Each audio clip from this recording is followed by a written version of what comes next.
जय हिंद दोस्तों आप सभी का अमेजिंग ज्ञान पॉइंट पर हार्दिक स्वागत है। और दोस्तों आज हम सभी पढ़ने वाले हैं बहुत ही महत्वपूर्ण क्वेश्चंस की सीरीज का आपका अगला भाग, जो कि आपके बायोलॉजी से संबंधित है। वो है आपका तंत्रिका तंत्र।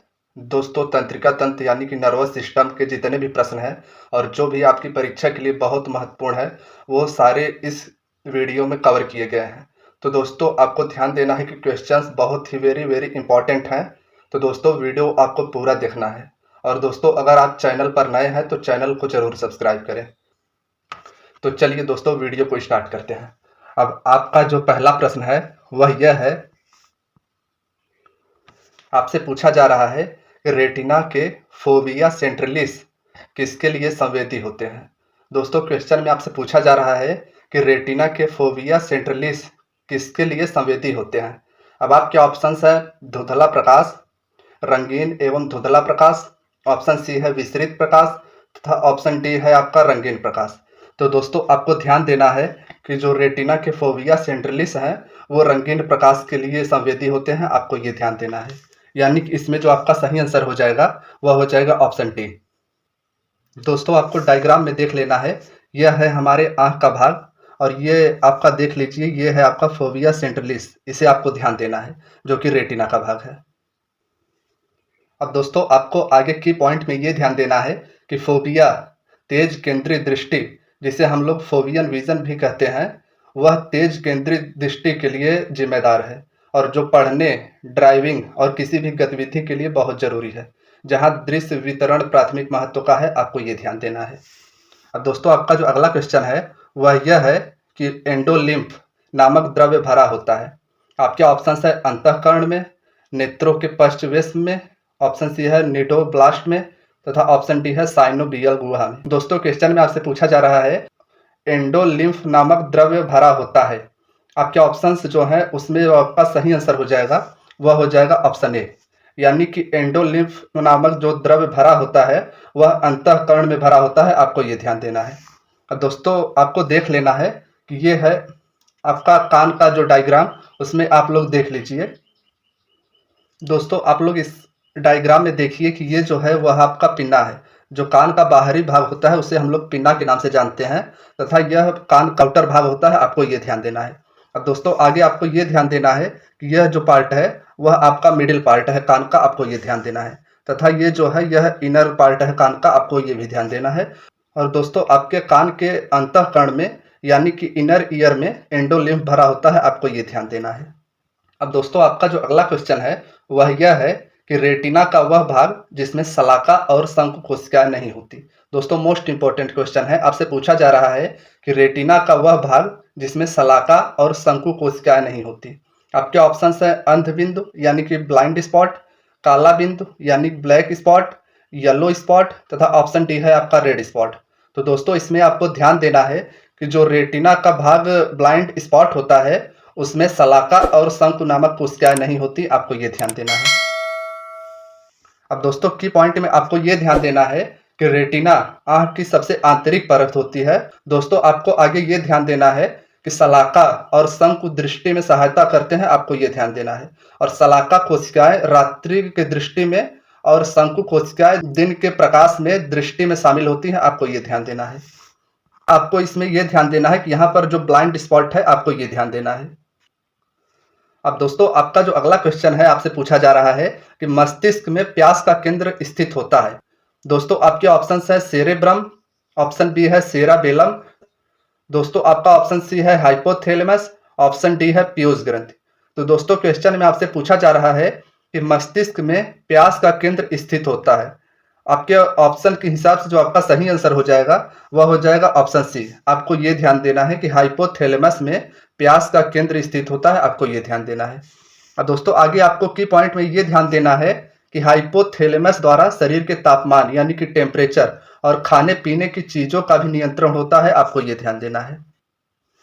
दोस्तों ये है हमारा मस्तिष्क। आपको ध्यान देना है कि और इसमें जो ये वाला भाग है यह हाइपोथैलेमस है। आपको ये ध्यान देना है। अब दोस्तों आपका जो अगला क्वेश्चन है बहुत ही महत्वपूर्ण है। आपसे पूछा जा रहा है कि कान का पर्दा होता है। आपके ऑप्शंस है स्केला वेस्टिब्यूलाई में, टेंसर टिम्पैनाई में, ऑप्शन सी है टिम्पेनिक झिल्ली में, तथा ऑप्शन डी है स्केला टिपेनाई में। तो दोस्तों आपको ध्यान देना है कि जो कान का परता होता है वह टेम्पेनिक झिल्ली, जिसे हम लोग इंग्लिश में ईयर ड्रम भी कहते हैं, आपको ये ध्यान देना है।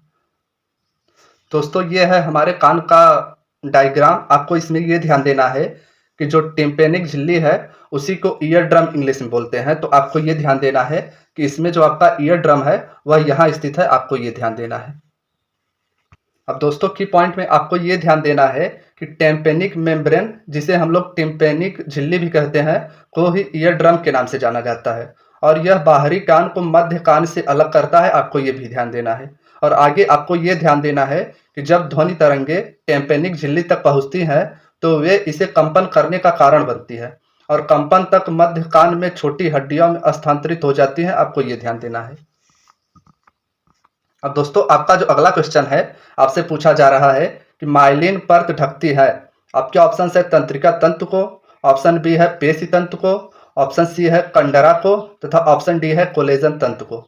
तो दोस्तों आपको ध्यान देना है कि जो हमारी माइलिन परत होती है वो हमारे तंत्रिका तंतु को ढकती है, आपको ये ध्यान देना है।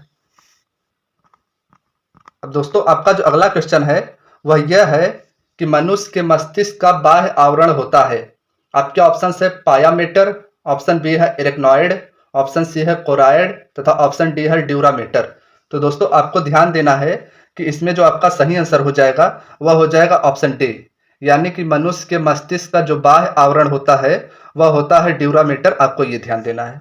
अब दोस्तों आगे आपको ये ध्यान देना है कि जो पायामीटर होता है यह आपके मस्तिष्क का आंतरिक आवरण होता है, आपको ये ध्यान देना है। अब दोस्तों डायग्राम में भी आपको देख लेना है कि ये है हमारा ब्रेन, और दोस्तों इसमें आपको ये ध्यान देना है कि जो ये पायामीटर है यह आपके मस्तिष्क का आंतरिक भाग है तथा ड्यूरामीटर जो है वह आपके मस्तिष्क का बाहरी भाग है, आपको ये ध्यान देना है। और दोस्तों इसमें आपको ये ध्यान देना है जो हमारे शरीर का यानी कि त्वचा का सबसे बाहरी भाग होता है, यानी कि जिसे हम लोग खाल के नाम से जानते हैं, वह मेनिंजेस के नाम से जाना जाता है, आपको ये ध्यान देना है। अब आपका अगला जो प्रश्न है आपसे पूछा जा रहा है कि मनुष्य के मस्तिष्क के जिस भाग में स्मृति रहती है वह निम्नलिखित में से कौन सा है। आपके ऑप्शन है मस्तिष्क स्तंभ, ऑप्शन बी है हाइपोथैलेमस, ऑप्शन सी है प्रमस्तिष्क वलकुट जिसे कॉर्टेक्स भी कहते हैं, तथा ऑप्शन डी है अनुमस्तिष्क। तो दोस्तों आपको ध्यान देना है कि मनुष्य का जो मस्तिष्क होता है उसके कॉर्टेक्स भाग में स्मृति रहती है, आपको ये ध्यान देना है, यानी कि जो मेमोरी वाला पार्ट होता है वह होता है कॉर्टेक्स, आपको ये ध्यान देना है। अब दोस्तों आपका जो अगला क्वेश्चन है आपसे पूछा जा रहा है कि मस्तिष्क में प्यास का केंद्र स्थित होता है। आपके ऑप्शन है सेरेब्रम, ऑप्शन बी है सेराबेलम, ऑप्शन सी है हाइपोथैलेमस, तथा ऑप्शन डी है पीयूष ग्रंथि। दोस्तों क्वेश्चन में आपसे पूछा जा रहा है कि मस्तिष्क में प्यास का केंद्र स्थित होता है। तो दोस्तों आपको ध्यान देना है, इसमें आपका जो सही आंसर हो जाएगा वह हो जाएगा हाइपोथैलेमस। अब दोस्तों की पॉइंट में आपको ये ध्यान देना है कि हाइपोथैलेमस द्वारा शरीर के तापमान तथा खाने पीने की चीजों का भी नियंत्रण होता है, आपको ये ध्यान देना है। अब दोस्तों आपका जो अगला क्वेश्चन है वह आपसे पूछा जा रहा है कि शराब का सेवन करने के पश्चात किसी व्यक्ति के मस्तिष्क का कौन सा भाग सबसे पहले प्रभावित होता है। दोस्तों मोस्ट इंपॉर्टेंट क्वेश्चन है, आपको ध्यान देना है कि आपसे पूछा जा रहा है कि शराब का सेवन करने के पश्चात किसी व्यक्ति के मस्तिष्क का कौन सा भाग सबसे पहले प्रभावित होता है। अब आपके ऑप्शन है सेरिबेलम, मेडुला ऑब्लिगेटा, ऑप्शन सी है सेरिब्रम, तथा ऑप्शन डी है आपका पॉन्स वेरोली। तो दोस्तों आपको ध्यान देना है कि जो हमारे मस्तिष्क का अग्रभाग होता है उसमें स्थित होता है सेरिब्रम। तो दोस्तों आपको इसमें यह ध्यान देना है कि जो आपका सही आंसर हो जाएगा वह हो जाएगा ऑप्शन सी, यानी कि शराब का सेवन करने के पश्चात किसी व्यक्ति के मस्तिष्क का सबसे पहले जो प्रभावित होने वाला भाग है वह है सेरिब्रम, आपको ये ध्यान देना है। अब दोस्तों की पॉइंट में आपको ये ध्यान देना है कि जो सेरिब्रम होता है वह चेतना, बुद्धि, स्मृति एवं इच्छा शक्ति के केंद्र है और बोध का केंद्र है, और व्यक्ति के हंसने व रोने का इसी का नियंत्रण होता है, आपको ये ध्यान देना है। आपको डायग्राम में भी देख लेना है कि ये जो है हमारी मस्तिष्क, और इसमें जो ये आपका पश्च भाग है इसमें स्थित होता है सेरिबेलम, तथा जो आपका सेरिब्रम क्वेश्चन के अनुसार है वह है आपके प्रमस्तिष्क का भाग, आपको ये ध्यान देना है। अब दोस्तों आपका अगला क्वेश्चन बहुत बहुत बहुत ही महत्वपूर्ण है, आपको ध्यान देना है कि आपसे पूछा जा रहा है पार्किंसन रोग संबंधित है। आपके ऑप्शन है मुख गुहा से, ऑप्शन बी है केंद्रीय तंत्रिका तंत्र से, ऑप्शन सी है त्वचा से तथा ऑप्शन डी है अग्नाशय से। तो दोस्तों आपको ध्यान देना है कि जब हम बुढ़ापे में किसी को देखते हैं कि उनका शरीर हिलता डुलता रहता है, उसी को हम लोग पार्किंसन रोग के नाम से जानते हैं और यह आपके केंद्रीय तंत्रिका तंत्र से संबंधित होता है, आपको ये ध्यान देना है। अब दोस्तों की पॉइंट में आपको ये ध्यान देना है कि पार्किंसन रोग जो होता है वह नर्वस सिस्टम में होने वाला रोग है जो कई शारीरिक गतिविधियों को प्रतिकूल रूप से प्रभावित करता है और इससे हाथों में कपकपी, पूरे शरीर में अकड़न या मूवमेंट का धीमा होना हो सकता है, आपको ये ध्यान देना है। अब दोस्तों आपका जो अगला क्वेश्चन है आपसे पूछा जा रहा है कि तंत्रिका ऊतक की इकाई है, यानी कि नर्वस जो टिश्यू होता है उसकी इकाई आपसे पूछा जा रहा है।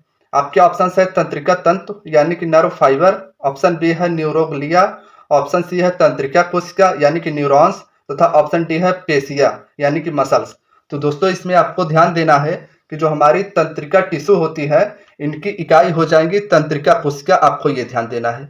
यानी कि तंत्रिका टिश्यू की जो इकाई होती है वह न्यूरॉन्स होते हैं, आपको ये ध्यान देना है। अब दोस्तों आगे की पॉइंट में आपको ये ध्यान देना है कि तंत्रिका कोशिका एक प्रकार की कोशिका है जो शरीर से मस्तिष्क को वापस शरीर को संदेश प्राप्त और भेजती है, आपको ये ध्यान देना है। अब दोस्तों आपका जो अगला क्वेश्चन है आपसे पूछा जा रहा है कि मनुष्य में मेरु तंत्रिकाएं यानी कि स्पाइनल नर्व की संख्या होती है। आपके ऑप्शन है 10 जोड़ी, 12 जोड़ी, 31 जोड़ी तथा ऑप्शन डी है आपका 21 जोड़ी।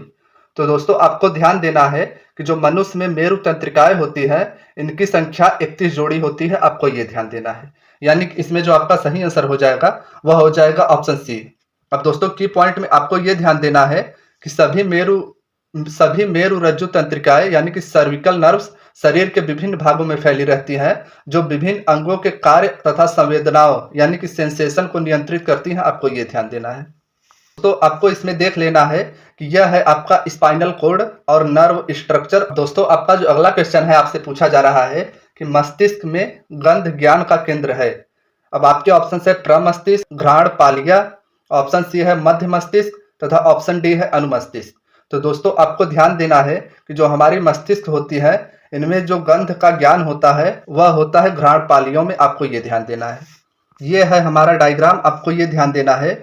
ये जो एनाटॉमी है वहां पे आपको ये देख लेना है कि ये हमारी थायराइड ग्लैंड्स है तथा आपको ये देखना है कि इसके नीचे ही ट्रेकिया स्थित है और यह जो आपका लैरिक्स है इसी को हम लोग घ्राणेन्द्र पाली कहते हैं, आपको ये ध्यान देना है। अब दोस्तों आपका जो अगला क्वेश्चन है आपसे पूछा जा रहा है कि रेटिना में होती है। आपके ऑप्शन है अरीय पेशिया, ऑप्शन बी है कुलैवन तंतु, ऑप्शन सी है वर्तुअल पेशिया तथा ऑप्शन डी है शलाकाएं एवं शंकु। दोस्तों आपको ध्यान देना है कि जो हमारी आंख में रेटिना होती है उनमें शलाकाएं एवं शंकु स्थित है, आपको ये ध्यान देना है। अब दोस्तों की पॉइंट में आपको ये ध्यान देना है कि शंकु रंग दृष्टि प्रदान करते हैं और अधिक प्रकाश में काम करते हैं और जो शलाकाएं होती है वह कम रोशनी में देखने में सक्षम होते हैं, आपको ये ध्यान देना है और रात्रि दृष्टि प्रदान करती हैं। यानी कि जो हमारी शलाकाएं होती है वह रात्रि में देखने में सहायता करती हैं तथा शंकु कोशिका जो होती है वह दिन में देखने में सहायता करती हैं। और दोस्तों आगे आपको ये ध्यान देना है कि जो शलाकाएं कोशिका होती हैं इनमें जो रंग देखने की क्षमता होती है वह बहुत कम होती है, आपको ये ध्यान देना है। अब दोस्तों आपका जो अगला क्वेश्चन है आपसे पूछा जा रहा है कि वह रिसेप्टर जो दर्द के प्रति संवेदी होते हैं कहलाते हैं। आपके ऑप्शन है फ्रीगिडोरिसेप्टर, ऑप्शन बी है नोसिसेप्टर, रियोरिसेप्टर, ऑप्शन डी है टेंगो रिसेप्टर। तो दोस्तों आपको ध्यान देना है कि इसमें जो आपका सही आंसर हो जाएगा वह हो जाएगा ऑप्शन बी। अब दोस्तों की पॉइंट में आपको ये ध्यान देना है कि जो नोसिसेप्टर्स होते हैं यह संवेदी रिसेप्टर्स हैं जो क्षतिग्रस्त ऊतक यानी कि जो आपके टिश्यू होते हैं क्षतिग्रस्त या क्षति के खतरों के संकेतों का पता लगाते हैं, आपको ये ध्यान देना है। अब दोस्तों आपका जो अगला क्वेश्चन है आपसे पूछा जा रहा है कि मनुष्य के मस्तिष्क में ताप नियामक केंद्र है। आपके ऑप्शन है डाइनसेफ्लॉन, ऑप्शन बी है सुषुम्ना, ऑप्शन सी है अनुमस्तिष्क तथा ऑप्शन डी है हाइपोथैलेमस। दोस्तों क्वेश्चन में आपसे पूछा जा रहा है कि मनुष्य के मस्तिष्क में ताप नियामक केंद्र यानी कि जो टेम्परेचर को कंट्रोल किया जाता है वह मनुष्य के मस्तिष्क के कौन से भाग से किया जाता है। तो दोस्तों इसमें आपको ध्यान देना है कि जो आपका सही आंसर हो जाएगा वह हो जाएगा हाइपोथैलेमस, इसको आपको ध्यान देना है। अब दोस्तों आपका जो अगला क्वेश्चन है वह यह है कि मनुष्य में जैकोबसन के अंग का क्या कार्य है। आपके ऑप्शन है स्वाद अंग, ऑप्शन बी है दर्द संवेदी अंग, ऑप्शन सी है अवशेषी अंग तथा ऑप्शन डी है सूंघने के काम आता है। तो दोस्तों आपको ध्यान देना है कि जो मनुष्य के जैकोबसन अंग है वह अवशेषी अंग है, आपको ये ध्यान देना है। अब दोस्तों की पॉइंट में आपको ये ध्यान देना है कि हमारे शरीर के ऐसे अंग होते हैं ये जो प्राचीन काल में जब मानव जंगलों में रहता था तब शरीर में काम करते थे, परंतु आज के इंसानों में काम नहीं आते ये अंग, और ये सभी अंग अब बेकार हो गए हैं, इन्हें अवशेषी अंग कहते हैं, आपको ये भी ध्यान देना है। अब दोस्तों आपका जो अगला क्वेश्चन है बहुत ही महत्वपूर्ण है। आपसे पूछा जा रहा है कि रेडोप्सिन पाया जाता है। आपके ऑप्शन है एमेक्राइन कोशिकाओं में, ऑप्शन बी है पूर्ण रेटिना में, ऑप्शन सी है गुच्छकी कोशिकाओं में तथा ऑप्शन डी है रेटिना की कोशिकाओं में। तो दोस्तों क्वेश्चन में आपसे पूछा जा रहा है कि रोडोप्सिन पाया जाता है। तो दोस्तों आपको ध्यान देना है कि जो हमारी रेटिना की कोशिकाएं होती हैं उन्हीं में रोडोप्सिन पाया जाता है, आपको ये ध्यान देना है। तो इसमें जो आपका सही आंसर हो जाएगा वह हो जाएगा ऑप्शन डी। अब की पॉइंट में आपको ये ध्यान देना है कि जो रोडोप्सिन होता है यह एक प्रकार का प्रोटीन होता है और हमें रात में देखने में सहायता देता है, आपको ये ध्यान देना है। और यह विटामिन ए के बिना रोडेसिन विकसित नहीं हो सकता, जिसके परिणाम स्वरूप रतौंधी होता है, आपको ये ध्यान देना है। अब दोस्तों आपका जो अगला क्वेश्चन है वह यह है कि एक मनुष्य में कपाली तंत्रिकाओं की कुल संख्या होती है। आपके ऑप्शन है 6 जोड़ी, 12 जोड़ी, 20 जोड़ी तथा ऑप्शन डी है 10 जोड़ी। तो क्वेश्चन में आपसे पूछा जा रहा है कि मनुष्य में कपाली तंत्रिकाओं की कुल संख्या होती है। तो इसमें दोस्तों आपको ध्यान देना है कि जो आपका सही आंसर हो जाएगा वह हो जाएगा ऑप्शन बी, यानी कि जो मनुष्य में कपाली तंत्रिकाओं की संख्या होती है 12 जोड़ी होती है, आपको ये ध्यान देना है। अब दोस्तों की पॉइंट में आपको ये ध्यान देने हैं कि कपाली तंत्रिकाएं सीधे मस्तिष्क से निकलने वाली तंत्रिकाएं हैं और ये तंत्रिकाएं मस्तिष्क तथा शरीर के विभिन्न भागों के बीच सूचना का आदान प्रदान करती हैं, आपको ये ध्यान देना है। अब दोस्तों आपका जो अगला क्वेश्चन है आपसे पूछा जा रहा है कि प्रतिवर्ती क्रिया का नियंत्रण होता है, यानी कि रिफ्लेक्टिव जो एक्शंस होते हैं उनका नियंत्रण होता है, आपसे पूछा जा रहा है। तो आपको ध्यान देना है कि आपके ऑप्शंस हैं मध्य मस्तिष्क द्वारा, पश्च मस्तिष्क द्वारा, अग्र मस्तिष्क द्वारा तथा ऑप्शन डी है आपका प्रमस्तिष्क द्वारा। तो दोस्तों आपको ध्यान देना है जो रिफ्लेक्टिव एक्शंस होते हैं उनका जो नियंत्रण होता है वह प्रमस्तिष्क के द्वारा होता है, यानी इसमें जो आपका सही आंसर हो जाएगा वह हो जाएगा ऑप्शन डी, आपको ये ध्यान देना है। अब दोस्तों की पॉइंट में आपको ये ध्यान देना है सामूहिक रूप से आपका सेरेब्रल कॉर्टेक्स भाषा, स्मृति, तर्क, विचार, सीखने, निर्णय लेने, भावना, बुद्धि और व्यक्तित्व सहित मानव मस्तिष्क की उच्च स्तरीय प्रक्रियाओं के लिए जिम्मेदार होता है, आपको ये ध्यान देना है। अब दोस्तों आपका जो अगला क्वेश्चन है आपसे पूछा जा रहा है बहुत ही इंपॉर्टेंट क्वेश्चन है, आपसे पूछा जा रहा है रेनवियर की गांठ यानी कि नोड ऑफ रेनवियर देखी जा सकती है। आपके ऑप्शन है कोसा पिंड में, ऑप्शन बी है अच्छक तंतु में तथा ऑप्शन सी है आपका दाहिने आलिंद में तथा ऑप्शन डी है वृक्षाव में। तो दोस्तों आपको ध्यान देना है कि जो रेनवियर की गांठ होती है वह आपके अच्छक तंतु में देखी जा सकती है, आपको ये ध्यान देना है। ये है हमारा डायग्राम, इसमें आपको ये देख लेना है, ये है आपका न्यूक्लियस और ये है आपका नोड्स ऑफ रेनवियर, आपको ये ध्यान देना है।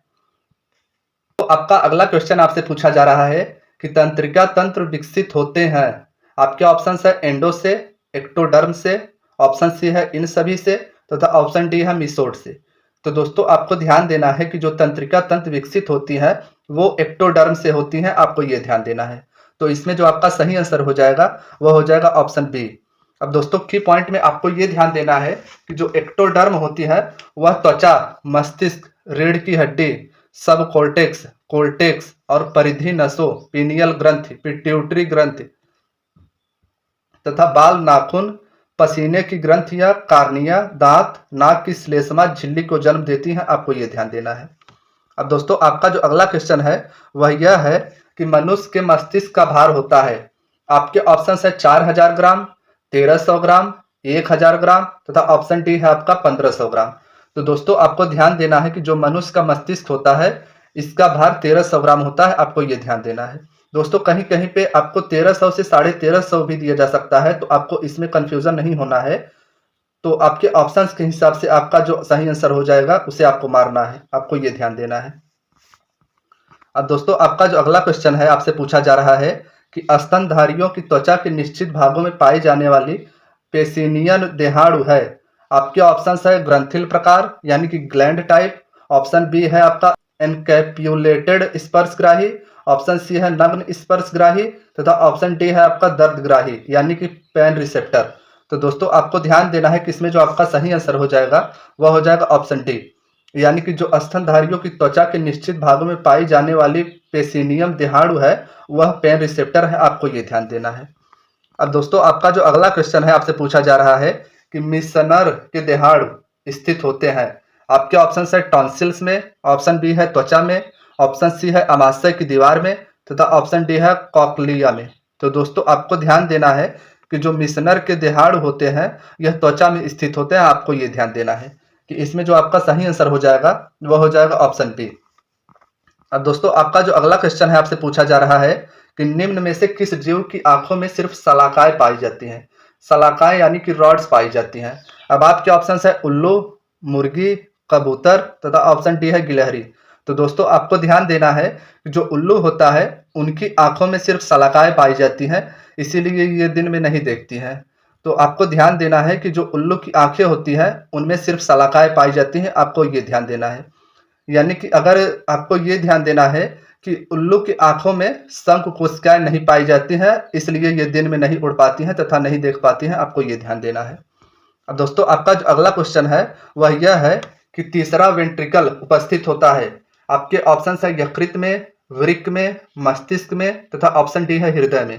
तो दोस्तों आपको ध्यान देना है कि जो हमारा मस्तिष्क होता है इसमें तीसरा वेंट्रिकल स्थित होता है, आपको ये ध्यान देना है। अब दोस्तों आपका जो अगला क्वेश्चन है वह यह है कि दो तंत्रिका कोशिकाओं यानी कि न्यूरॉन्स के मिलने के स्थान को कहते हैं। आपके ऑप्शन है सिनेप्स, ऑप्शन बी है सिनेप्टिक क्लेफ्ट, ऑप्शन सी है सिनेप्टिकुला तथा ऑप्शन डी है ये सभी।